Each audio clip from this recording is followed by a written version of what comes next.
প্রিয় বন্ধুরা, পদ্মা সেতুর উপর থেকে ঢাকায় ঢোকার পথে আসলে আমি কোনো মাইক্রোফোন নিইনি, এতটাই নয়েজ আসতেছে।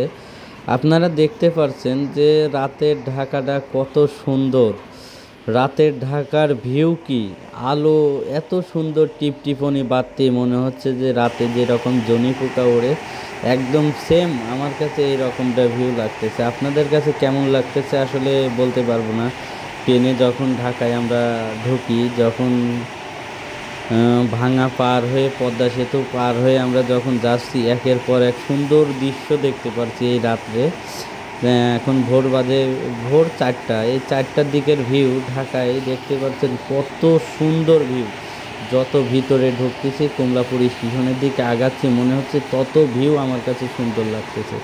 আসলে কিভাবে আপনাদের বলে বোঝাবো, যারা যারা ঢাকায় এখনও যান না তারা অনেক কিছু মিস করতেছেন। আসলে ঢাকায় মানে ফোকট ফাঁকা, ঢাকা মানে ফোকট ফাঁকা।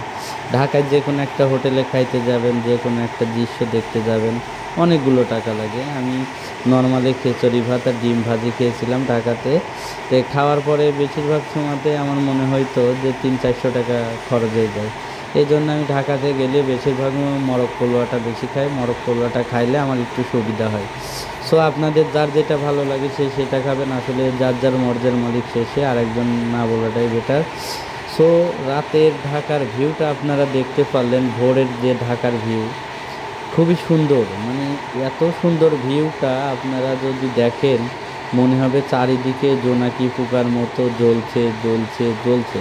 এত সুন্দর ভিউ কেউ কখনো দেখেছেন কি না আমার জানা নেই।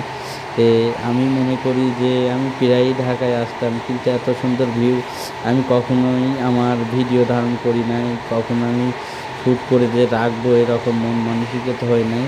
কিভাবে কি মনের মধ্যে উদয় হয়ে গেল যে না, আমি আজকে ঢাকায় যাব, যাওয়ার পথে সব কিছু একটু করে ভিডিও করে মানুষের মাঝখানে তুলে ধরবো। যারা যারা ঢাকায় যেতে চান, তো রাত্রের যে ভিউটা, আমি দরজার কাছে দাঁড়িয়ে যে ভিউটা আপনাদের তুলে ধরেছি, এই ভিউটা অসাধারণ একটি ভিউ।